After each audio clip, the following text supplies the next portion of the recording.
falar um pouco sobre as construções, né, no Antigo Egito. Vamos começar um pouquinho aqui, porque nossa, Uhum. só meu tempo, mas vamos lá, vamos Vamos concluir. lá. Então, aqui a gente tem uma mastaba, tá, pessoal? Uhum. Né, um dos primeiros tipos de tumbas, né? Até mesmo antes da gente ter pirâmides, né, a gente já tinha mastaba, tá? Então, aqui nessa imagem a gente tem a mastaba de um faraó, é o faraó Seber-Querés, né, chamada ali mastaba faraó.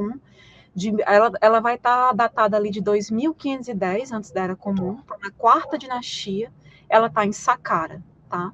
No vale funerário ali de Mênfis, no Egito. Uhum. Então, a mastaba, pessoal, que é o Perjet, tá? Perjet, que é a casa para a eternidade ou a casa eterna.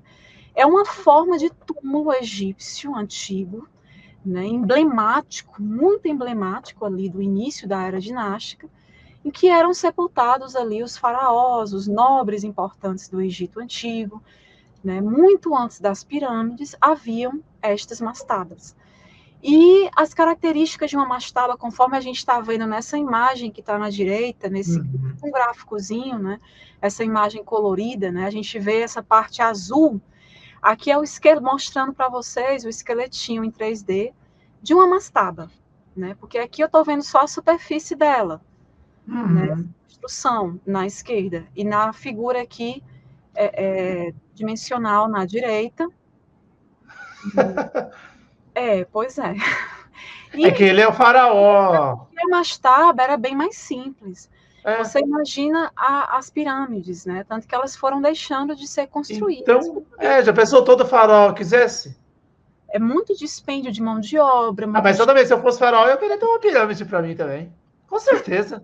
Eu ia pôr uma pirâmide maior, com certeza ia fazer uma para mim. Pois é, Certeza. ó. Essa Aí, questão ó. de, eu quero uma. Tem gente que diz, mas por que iam construir uma pirâmide tão grande Lógico. só para ser uma tumba? Pode ser que tivesse alguma outra utilidade, a gente pode ser, Pode ser. há outras hipóteses Ou até querer morar, por exemplo, por de exemplo, outros chutando aí usos. alto, né? Ele está construindo, ele terminou de Sim. construir, vai. Agora, Deu 10 anos construindo, né? que Aí tem também lá. foi utilizada como Exato. tumba, sim. Só Uhum. que houve muitos Exato. saques, né? Elas foram Exato. saqueadas, né? A gente tem uma série de questões aí. Então, essa parte de azul aqui, pessoal, da mastaba, que vocês estão vendo aqui na imagem, ela é a capela funerária e ela vai ter uma porta fictícia no fundo. Então, é muito comum nas mastabas essa porta fictícia, que era uma porta através da qual o espírito, a alma, ia passar ali para o mundo dos mortos, né? Tem toda essa questão simbólica também. Então, essa parte de vermelho, né, é o poço que parte ali do topo da mastaba e se afunda a partir daí. Tá? A gente vê muito isso nas escavações, esses poços, né, e tudo. Essa parte verde é a câmara mortuária, né, e onde a gente tinha o sarcófago, né.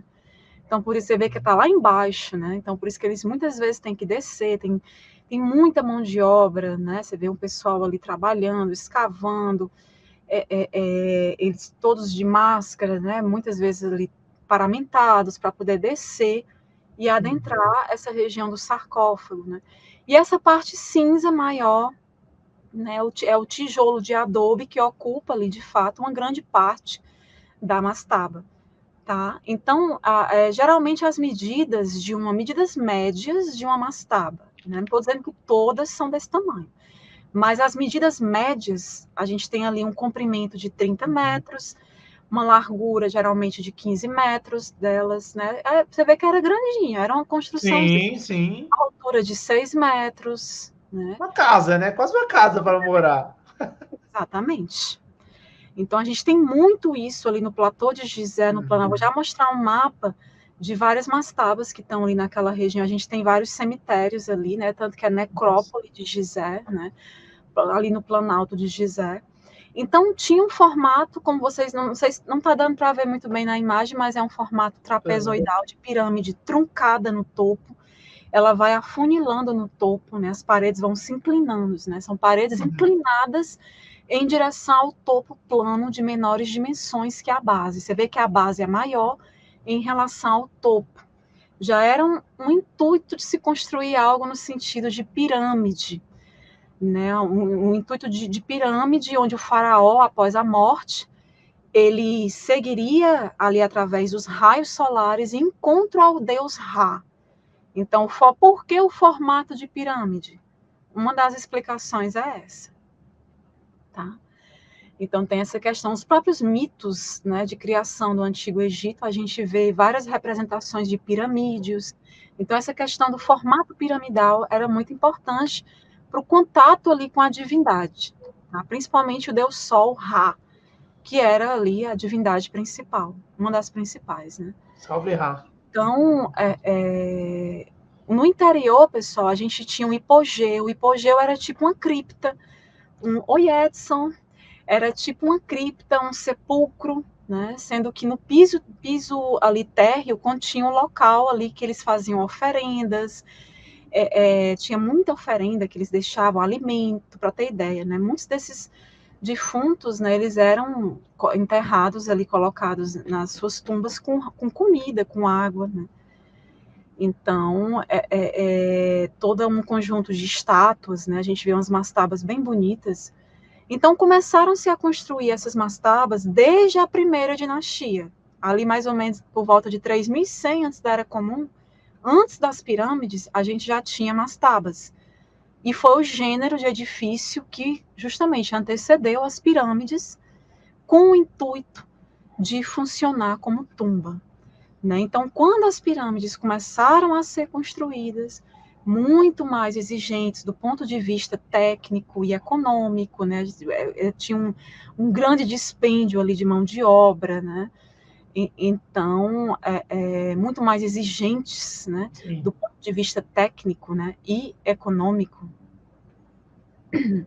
A mastaba ainda se afigurava como uma alternativa mais simples e modesta. Você vê que mesmo a mastaba apresentando um nível ali de complexidade, ela ainda era uma alternativa mais simples, mais modesta. Porque quando você parte para uma pirâmide, né, e a gente vê as principais pirâmides estão no platô de Gizé, né? Aqui a gente tem um mapazinho justamente da região do Planalto de Gizé, mostrando várias, que é uma região de necrópolis, cemitérios, né? A gente tem vários cemitérios, né? Cemitério oriental, ocidental, né? Inclusive, recentemente, uma pesquisa levou à descoberta de uma anomalia, corredores no subsolo próximo às grandes pirâmides. Mas eles ainda estão estudando realmente para entender mais. Encontraram corredores no formato de L, né? E aí, Eu vi isso aí. pois utilizaram uma pesquisa que envolveu o uso de como é que eu posso dizer, radiografia, um tipo lá de radiografia elétrica e também radar de subsolo, né, que é muito importante na região do Egito para a gente descobrir estruturas no subsolo, como a gente já descobriu o labirinto de Hawara e várias outras, a gente usar esse tipo de radar, tá, para descobrir. Engraçado, em regiões com muita vegetação, a arqueologia usa geralmente o LiDAR, tecnologia LiDAR. Já em regiões mais desérticas, como aqui o Egito, a gente usa outros tipos de tecnologias, né, para a gente desvendar, principalmente o que está oculto. Né? Recentemente também a gente teve a utilização da muongrafia, que vem sendo muito usada, essa técnica de detecção de partículas provenientes de raios cósmicos, né, dentro de alguns compartimentos da Grande Pirâmide, no caso, através da muongrafia, descobriu-se compartimentos que não se sabia dentro da Grande Pirâmide, né, porque é o que eu digo, a gente vem descobrindo cada vez mais, a gente não sabe tudo, tem muito a ser descoberto e essas técnicas novas, inovadoras, são muito importantes, tá? Então, pessoal, aqui a gente tem um mapa de Giza, né, o complexo ou planalto de Gizé, mostrando ali as mastabas, né, várias mastabas construídas nesse complexo. É um mapa de mastabas. Então, lembrando que Gizé, que é a terceira maior cidade do Egito, tá? Muita gente não sabe nem que é cidade, mas é a terceira maior do Egito. Fica bem próximo ali, acho que 20 quilômetros do Cairo, bem pertinho do Cairo. Tem um amigo meu egiptólogo, arqueólogo e egiptólogo egípcio, que ele mora quase de frente para essas pirâmides. Nossa, deve ser muito bonito, né? Mora em Gizé. Então, pessoal, eram construídas com tijolos produzidos ali à base de argila e palha, nessas mastabas. Eles eram expostos ali ao sol do deserto, a gente chama de tijolo cozido, de barro ou pedra, geralmente calcário, que era muito usado, talhada com uma ligeira inclinação para o interior, para dar aquele formato, né, que eu falei para vocês de trapézio. Né? E assim, a palavra mastaba, pessoal, entra ali na língua portuguesa por via do francês, tá? Que por sua vez obteve do árabe maaba, vem do árabe maaba, que significa banco de pedra. Alguns autores colocam também banco de lama, né? Mas geralmente é banco de pedra, tá? Essa questão da maaba vem do árabe. E essa porta, como eu falei para vocês, essas mastabas têm a porta fictícia que temos nelas, né? Simboliza ali a ligação ao reino dos mortos, a vida após a morte, a verdadeira vida para os antigos egípcios, né? Então essas mastabas elas tinham câmaras funerárias, né? Oi, Edson, obrigada, meu amigo. Muitas das vezes escavadas bem abaixo da base da mastaba, ligando a entrada, né? Geralmente há um poço, como eu mostrei para vocês, que liga o topo da mastaba à câmara funerária, lá onde repousa o sarcófago. E alguns pesquisadores defendem, inclusive, que a primeira pirâmide do Egito é a pirâmide de Djoser. Vou já mostrar a vocês em Saqqara, aquela pirâmide escalonada, pirâmide de degraus de Saqqara, construída, idealizada e construída por Imhotep, né, grande sábio. E essa mastaba, ela foi sendo expandida, né? Disse que, na verdade, a pirâmide de Saqqara, né, a pirâmide de Djoser, que é a primeira pirâmide, ela, na verdade, era uma mastaba e que ela foi evoluindo para se transformar naquela pirâmide, que a gente chama de pirâmide escalonada. Eles começaram como uma mastaba e da mastaba evoluiu-se para aquela primeira pirâmide, que é a de degraus. Tá? Então, por todo o Egito, pessoal, a gente encontra milhares de mastabas, com uma grande variedade de muitas pinturas murais, algumas com valor artístico ali inestimável. Então, essas imagens, elas vão retratar geralmente atividades do cotidiano no Antigo Egito.